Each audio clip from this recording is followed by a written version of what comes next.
ఢిల్లీ జంతర్ మంతర్లో జరిగిన ప్రొటెస్ట్కి లభించినంత ఆదరణ ప్రచారం సోషల్ మీడియాలో జార్ఖండ్లో జరిగిన దానికి, రాంచీలో జరిగిన దానికి ఎందుకు కాలే? ఇక్కడ లాఠీచార్జ్ అయింది అండ్ టియర్ గ్యాస్ ప్రయోగించారు అండ్ పెద్ద పెద్ద ఫెన్సింగ్లో అడ్డం పెట్టేశారు. సీఎం ఇంటి చుట్టూ పెద్ద భద్రతా వలయం ఏర్పాటు చేశారు. భారీ ఎత్తున నిరసన జరిగింది.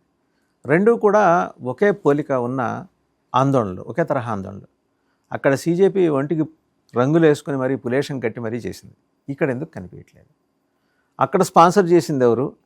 ఇక్కడ స్పాన్సర్స్ ఎందుకు లేరు? అంటే ఢిల్లీలో జరిగితేనే ఆందోళన, కాన్స్టిట్యూషన్ క్లబ్లో ప్రెస్ మీట్ పెట్టి మాట్లాడితేనే దానికి జాతీయ స్థాయి గుర్తింప. నేషనల్ ఛానల్స్ తప్పించి వెనాకులర్ ఛానల్స్ ఎందుకు దీనికి ప్రచారం ఇవ్వలేదు? ఇక సోషల్ మీడియాకి వస్తే సోషల్ మీడియా కంప్లీట్గా ఎందుకు ఇగ్నోర్ చేసింది? దీని మీద ఎన్డీటీవీ ప్రసారం చేసిన కథనానికి సంబంధించి సమగ్ర విశ్లేషణ అందించడానికి మనతో ఉన్నారు senior journalist, political analyst Suresh Kochatli గారు. నమస్తే సురేష్ గారు. నమస్కారం. జంతర్ మంతర్కు ఉన్న గ్లామర్ రాంచీకి లేదా సార్? అదే ఎన్డీటీవీలో మీరు చెప్పినట్ల వాళ్ళు ఒక సైంటిఫిక్ అనాలిసిస్ చేశారు. వాసుదేవన్ గారు, ఇప్పుడు మనం పొద్దున్న లేవంగానే ఫస్ట్ ఫోన్ చెక్ చేస్తాం. బ్రష్ చేసే ముందు ఫోన్లో ఎన్ని మెసేజెస్ వచ్చినాయి, వాట్సాప్లో ఎన్ని ఫార్వర్డ్స్ వచ్చినాయి, యూట్యూబ్లో ఏదైనా కొత్త వీడియోలు పెట్టారా, ఇన్స్టాగ్రామ్లో ఏదైనా వచ్చి ఫస్ట్ ఒక 20-20 నిమిషాలు దాంట్లోనే. దాని తర్వాత బ్రష్ చేయడము, మిగతా పనులకు వెళ్తాం, మనం టీ తాగడం అంతా. ఇది మన లైఫ్ని మార్చేశారు. మనం అనుకుంటా పొద్దున్న లేవంగానే మనం ఏదైనా ఒక యూట్యూబ్ ఓపెన్ చేస్తే, ఇన్స్టాగ్రామ్ ఓపెన్ చేస్తే అవి వచ్చిన వీడియో, ఓహ్ ఇది చాలా బాగుంది కదా అనుకుంటారు. మీరు ఇంతమంది చూసారా? 50,000 మంది చూసారు, వెరీ గుడ్. దాని వెనుక ఉన్న స్టోరీ మనకు తెలియదు.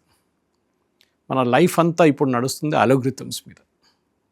మీరు ఏం చూడాలనేది నిర్ణయిస్తున్నారు మెటా వాళ్ళు, ట్విట్టర్ వాళ్ళు, వీళ్ళందరూ నిర్ణయిస్తున్నారు. What you should watch, not what you want to watch. మీరు ఏం చూడాలనుకుంటే అది కాదు, మీరు ఏం వాళ్ళు డిసైడ్ చేస్తారు. మీరు ఎన్ని వీడియోలు చూసుకుంటూ వెళ్తే అది ప్యాటర్న్ ఒకటి ఫామ్ అవుతుంది. ఫర్ ఎగ్జాంపుల్, మీరు అన్ని బీజేపీ వీడియోలు చూసుకుంటూ పోతే బీజేపీ వీడియోలు మీకు వస్తూనే ఉంటుంది.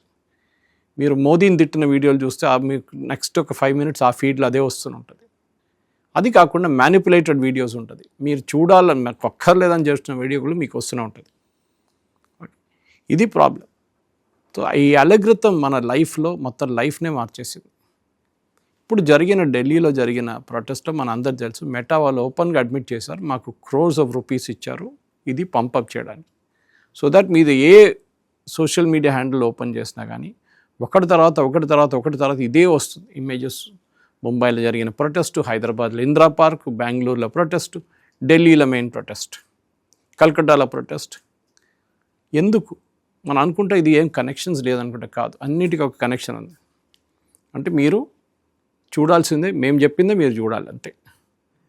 ఢిల్లీలో డబ్బులు ఇచ్చి ప్రొటెస్ట్ కవరేజ్ ఎక్స్టెన్సివ్గా చేసుకున్నారు. ఎందుకంటే వీళ్ళందరూ దాని నుంచి వచ్చిన వాళ్ళు, ఈ అభిజిత్ దీప్కే కానీ సౌరవ్ దవి, వాళ్ళ పని అదే ఉండే. ముందు వాళ్ళ Aam Aadmi party social media నడిపిస్తుండే. ఐ థింక్ ఇప్పటికి కూడా వాళ్ళ మెంబర్సే అంతే. అరవింద్ కేజ్రీవాల్ పై నుంచి దిగొచ్చిన దేవుడు, ఆయనకన్నా మినహా ఎవరు ముఖ్యమంత్రి ఇండియాలో లేరని చెప్పి ప్రచారం చేస్తున్న వాళ్ళు వీళ్ళందరూ. తర్వాత మనకు తెలిసింది ఢిల్లీలో ఏం జరిగిందని. సో అట్లాంటి బిల్డప్ ఇచ్చేవాళ్ళు వీళ్ళు. ఇప్పుడు వాసుదేవన్ గారికి రేపు ఒక 50,000 వ్యూస్ కావాలనే వీడియో కంటే మీరు డబ్బులు పెట్టి కొనుక్కోవచ్చు. You to officially pay meta. వాళ్ళు రెసీట్ కూడా ఇస్తారు, మీకు ఒక ఇన్వాయిస్ కూడా పంపిస్తారు వాళ్ళు. ఇది వాళ్ళ ట్రిక్. ఎందుకంటే వాళ్ళు రెవెన్యూ కావాలి కదా వాళ్ళకి. వాళ్ళు పెట్టే అడ్వర్టైజ్మెంట్ నుంచి వచ్చే రెవెన్యూ కాకుండా మీ దగ్గర నుంచి కూడా రెవెన్యూ రావాలి వాళ్ళకి. ఫేస్బుక్లో ఎవరైనా పోస్ట్ పెడితే వాళ్ళు అడుగుతారు, మీకు బూస్ట్ కావాలని అడుగుతారు. తాగే బూస్ట్ కాదు, ఇంకో boost, social media boost. Yes, నాకు 1,00,000 వ్యూలు కావాలంటారు. వెరీ గుడ్, పని చేయండి. మీకు ప్రొఫైల్ ఏంటి, ఏ సిటీలో ఎవరు చూడాలి మీ వీడియో? ఈ మా Hyderabad, Chennai, Bengaluru, all major metros. Okay, very good. Age group వాళ్ళు చూడాలి, 21 to 35. Very good. ప్రొఫైల్ ఏంటి అంటే వాళ్ళు బిజినెస్సా, లేకుంటే స్టూడెంటా, లేకుంటే వర్కింగ్ ప్రొఫెషనల్సా, ఏంటి అది మీరు డిఫైన్ చేస్తారు. మెయిల్ ఫీమేల్ అది కూడా డిఫైన్ చేస్తారు. ఇదంతా అయిన తర్వాత మీ ప్రొఫైల్ కరెక్ట్గా మీరు డబ్బులు కట్టేసిన తర్వాత మీకు యాజ్ యూజువల్ మీకు రసీట్ కూడా వచ్చేస్తుంది. అప్పుడు ఇదంతా ఆన్లైన్ బై ద వే చేసిన తర్వాత మీ పోస్ట్ వైరల్ అవుతుంది. సడన్గా నిన్నదాకా 50 వ్యూలు ఉన్న వీడియో సడన్గా 25,000 వ్యూకి వెళ్ళిపోతుంది. ఎందుకు? ఎవరైనా అది ఓపెన్ చేసినప్పుడు, వాళ్ళ యూట్యూబ్ ఓపెన్ చేసినప్పుడు ఇది పైకి they push it up. Okay, ఇది వీళ్ళ స్ట్రాటజీ. వాళ్ళ డబ్బులు దాని నుంచి వస్తుంది. ఫర్ ఎగ్జాంపుల్ 2-3 సోర్సెస్ ఇన్కమ్ ఉన్నాయి యూట్యూబ్కి. ఒకటి వాళ్ళకి అడ్వర్టైజ్మెంట్స్ వస్తాయి, రెండోది ప్రైమ్ అకౌంట్స్. అంటే మీరు చూసినప్పుడు సడన్గా యాడ్లు వస్తాయి నడిమిట్లో, ఈ యాడ్లు ఏంట్రా ఇట్లా అని చెప్పేసి చూస్తే ప్రైమ్ ఒకటి ఫెసిలిటీ ఉంది, ప్రీమియం అకౌంట్. అది తీసుకుంటే మీకు యాడ్లు ఉండవు దాంట్లో. సో ₹149 నెలకి. మీరు ఆలోచించండి, భారతదేశం నుంచి లాస్ట్ ఇయర్ మెటా తీసుకెళ్లిన డబ్బులు 3,780 కోట్లు. That is 25-26 financial year. దాంట్లో వాళ్ళకి నెట్ ప్రాఫిట్ అన్ని ఖర్చులు అయినాక వాళ్ళకు వచ్చిన లాభం 648 కోట్లు జస్ట్ భారతదేశం. ఇక్కడున్న పాపులేషన్లో మనకు తెలిసిందే జియో వాళ్ళు వచ్చి చేసిన ఒక మంచి పని ఏంటంటే అందరికీ డేటా ఫ్రీగా పనిచేశారు ముందు, దాని తర్వాత ఛార్జ్ చేయడం మొదలుపెట్టారు. ఇప్పుడు 10 నిమిషాలు ఒక కన్స్ట్రక్షన్ సైట్కి వెళ్ళి 10 నిమిషాలు బ్రేక్ ఇచ్చినప్పుడు పొద్దున లేకుండా ఛాయ్ తాగడానికి వెళ్ళిన వాళ్ళు ఛాయ్ తాగరు, అక్కడ కూర్చొని ఫస్ట్ వీడియో చెక్ చేస్తారు, రీల్స్ చెక్ చేస్తారు, వీడియోలు చూస్తారు.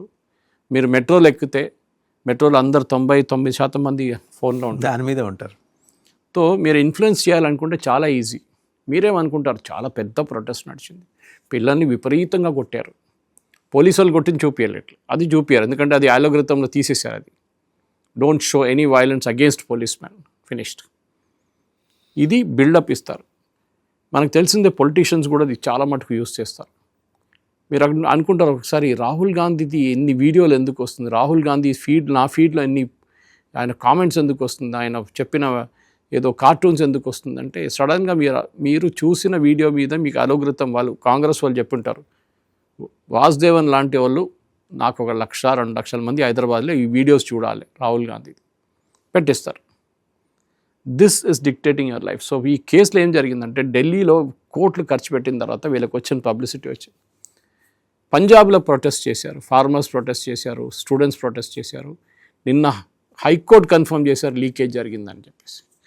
వాళ్ళని లాఠీచార్జ్ చేశారు, వాళ్ళని కొట్టారు, కానీ ఏ న్యూస్ లేదు. అక్కడెక్కడ మినహా చిన్న చిన్న న్యూస్లు కనిపిస్తుంది.